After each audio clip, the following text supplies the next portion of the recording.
hola, mega love shout out. This is one of the things that I was shared by with one of the gentlemen in the ICEE Fit community. Please let yourself be known in the chat if you want. ICEE want to stream at 3:30. Please do check out Blizzard, has a lot of uploads. I want to talk about this thing because it's all about locus of control. So this is what we are going to explore for tonight. Locus of control, your personality snapshot. The first thing that pops into my head when I received this is like, locus of control. Didn't you mean focus of control? See? Dummy.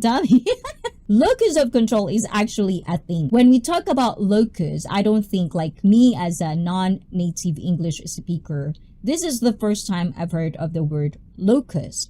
And I think it's because of one of those big words when you're into college or your sciences, your profession in that particular area.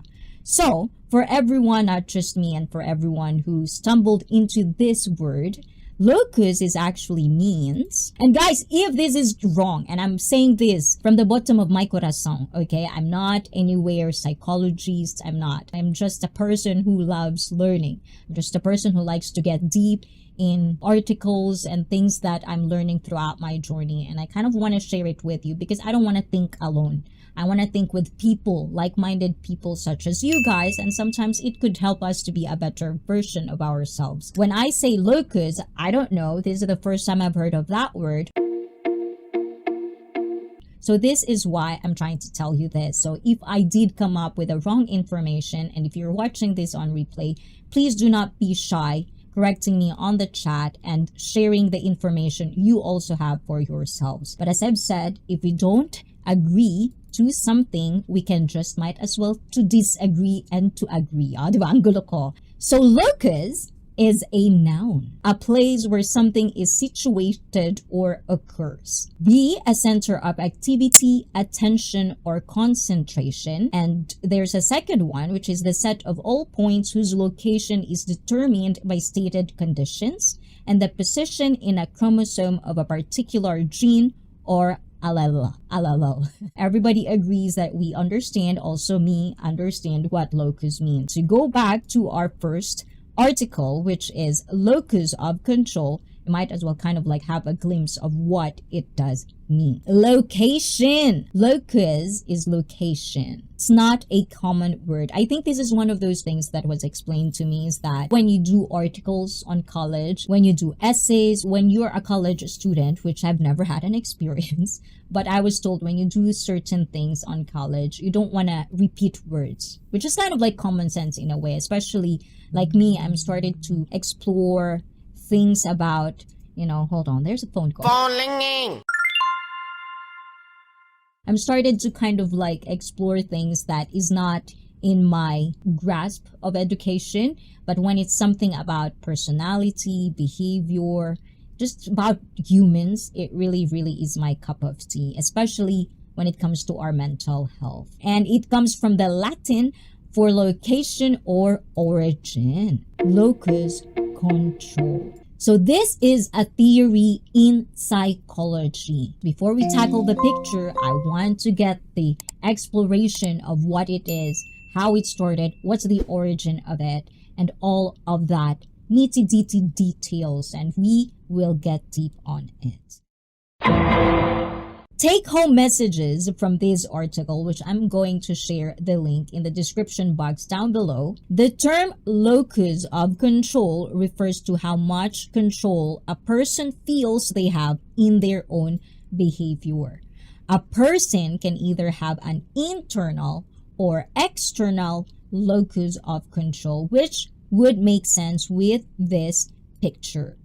External and internal. So when we talk about external, I control my destiny. That's kind of like the keyword of it. And if you talk about internal, it's others control my destiny, which when I just saw this picture, I was so confused. External, internal. Why does it seem like it's vice versa. Like it's gyaku nandakedo. But the more I dig into it, there is more to talk about. And I hope, just like me, when I finally try to figure it out what it meant, not in a nitty details, because I want to do it with you guys. I don't want to just think for myself. I want your input as well with this one, because it's more powerful for me when it's just not me thinking about it. With that being said, let's go back to our topic. People with high internal locus of control perceive themselves as having much personal control over their behavior and are therefore more likely to take responsibility for their behavior. For example, I did well on the exams because I revised extremely hard. In contrast, a high external, or a person on the other end of it, a person with a high external locus of control perceives their behaviors as a result of external, outer influences or luck. Example is I did well on the test because it was easy. And research has shown that people with an internal locus of control tend to be less conforming and obedient. Ooh, I kind of like that one. People with an internal locus of control tend to be less conforming and obedient. Less. So if you are independent, you are a person with an internal locus of control. Trotter proposes that people with an internal locus of control are better at resisting social pressure to conform or obey, perhaps because they feel responsible for their own actions. So locus of control is an important term to know in almost every branch of the psychology community. This is mainly because it can be applied in many aspects of daily life, whether the locus is external or internal. It will by definition affect your mind, body, and even actions. And Felipe G says you can really only have control over yourself unless you have a dungeon. See guys, this is the thing, I like talking about serious subjects. But when it's so serious that you couldn't even laugh about it, you couldn't even throw a joke about it, sometimes it just creates this thing of like you have to participate. But when it's just chill, then you can actually listen to like perspective without animosity. And that's kind of like how I want to create ICEE when I deal certain subjects that are very important. It's very serious that a lot of people should probably know about, or at least have a glimpse of it and start from there, because not everyone can actually know the exact meaning of what we talk about. Like me, I never stumbled into this psychology part, which is, according to this article, this is one of the important terms in psychology. And I've been trying and learning and trying to study psychology in my own pace because I just love the subject, and I never even heard of locus of control. But if I can apply it to my daily life and get me to a better version of me, why wouldn't I share that with you? Inappropriate ICEE is the best ICEE. Oh, diba guys? Ayan. And to continue on our serious topic, fields like educational psychology, clinical psychology, and even health psychology have all made strides in researching the phenomenon to understand more about how one can control or improve one's locus of control. And as I've said, guys, locus of control is external and internal. If you are the type of person that you control yourself, your destiny, having accountability, and this is just the pinpoint of it, believe success or failure is a result of luck, chance, fate, or powerful others, just a common sense, that's external. It's outside of you. You cannot control that. But you believe that your success or failure is a result of that. That is an external. Tends to be negative. Gives up easily. Not trying too hard even. That's also external. Will not initiate contact or attempt to repair damaged relationships. Some people say this is a coward thing to do. I said it, guys. These are just what are the topics inside locus of control. And from there, if you get deep into it, repair damaged relationships, you're not the one initiating it, then you are external person. Your locus of control is external. It's not internal. And these are the things that sometimes I believe there are a lot of factors, and that is also the reason I always say when it comes to humans, when it comes to human behavior, when it comes to perspective, opinions, decisions, choices, individually, everyone is just really going to be different. So it's going to be hard to pinpoint. These are just guides that if you apply for yourself, maybe it will work, maybe it won't work, but it just depends on a situation. In Japan, we call it case by case. Case by case. It takes a braver person to admit they were wrong and try to repair it. Yes. And this is all. There's ego. Just going through this and just like reading different articles about this, it just makes me feel like, oh my God, I'm gonna sidetrack a lot about this because this is like a huge topic that I feel like everyone can relate, but it will branch out, and I like it. And also work better when pace is automated. Feels victimized by illness, stress, and take less preventive action. Correlated with emotional instability, anxiety, neuroticism, a big word. Feel more anger and perceive others to be less friendly. Ooh la la, external. So that's just pinpoint. One glance at that, I think there's a lot more things to unfold in that. I avoid narcissists as much as possible. Internal is the belief they have control of personal successes and failures. Do better in jobs where they can set their own pace. Oh, more health conscious and seek medical attention when needed. Less prone to stress-related illnesses, anxiety, or depression. High achievement and expects to perform well, and more independent, achieving, and dominant. With all that being said, what do you think you are?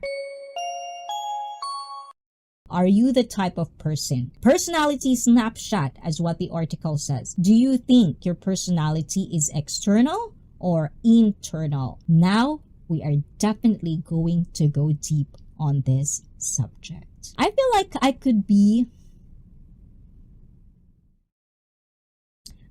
both. I'm not quite sure. What do you think about me, guys? What do you think? Am I external or internal? What is my locus of control? What is my personality snapshot as far as you are concerned? So I wonder if all of us here can say that we can be external and internal. Internal, external. Get it, guys? I don't know if it's just me, but I feel like my brain, and usually my mom would tell me because I'm Japanese, everything is backwards. I have a hard time. Backwards. Like I have to constantly tell myself that sometimes am I dyslexic like that? An internal locus of control refers to the belief that individuals have control over their own actions and outcomes, while an external locus of control refers to the belief that external factors or lack dictate one's fate. And just in a glance, how I kind of like see it in a very normal society realistically is that I'm pretty sure you've heard about people who thinks that they will never be someone successful compared to what their life right now because they're this. Everything is outside, not on the inside. And how much of the people you also see that comes like rags to riches. And when you really see and like really look and pick their brain, then that's how much you see that this locus of control is really something. You can actually learn something from it and actually apply it to your own daily life and figure it out whether it's for you or not. That's just how I see every philosophy there is, every psychology there is, everything that you hear from other people. Because it doesn't matter. It just really doesn't matter. Whether we live in a country, we have the same parent, and I've been saying this all the time. And I just can't understand sometimes how much people cannot, cannot put in their head that it's up to them. The outside things are outside. It is a factor. If you were born poor, of course it's a factor whether you're going to be successful or not. But at the end of the day, where is it? Like, where is it coming from? What kind of comparison are you comparing yourself of the subject of success when it comes to that? So those are the things that sometimes I really do ponder for myself. Because for one, I'm not at college. I don't have any degree or anything. That's one of the things that I feel like all of us has baggages. I do have baggages. My baggage is that for whatever reason, I always feel like I'm being looked down to because I've never finished any college degree or whatever. People that do have degree, people that feel they're way better than you, sometimes it haunts me, and it's just kind of like things that I really don't like. Because in the Philippines, growing up, there's a huge discrepancy of poor and rich. Like, you can feel it in everyday life. If you're poor, you're nobody. But when I came to Japan, of course, in Japan, there's probably poor, but you don't feel it in that same comparison. If you work in Japan, you're not poor. There's a system for it as well if you are poor. And if you are poor in Japan, it's your choice to be poor. In the Philippines, of course, there's a lot of factor, but at the end of the day, it's you. You are going to control your life, not the outside factors. There's going to be like a little bit of relevancy through it, but if you persevere, if you really think that you can do it and you try, you persevere, you're going to get there eventually. Not the exact goal you wanted, but at least somewhere near it. First, you need to decide what is successful in life. Yes, very, very important. Stay strong. It's motivation, perseverance, commitment, and you'll get there. Anyways, actually, guys, I don't know what to do with my hair today. I feel like I just want it to be like, Ohio gozaimasu. I feel like I just want to do that kind of my hair today. So if it doesn't look like I put effort in it on my hair, apologies. And that's the best hairstyle. All like this. Okay, noted to that.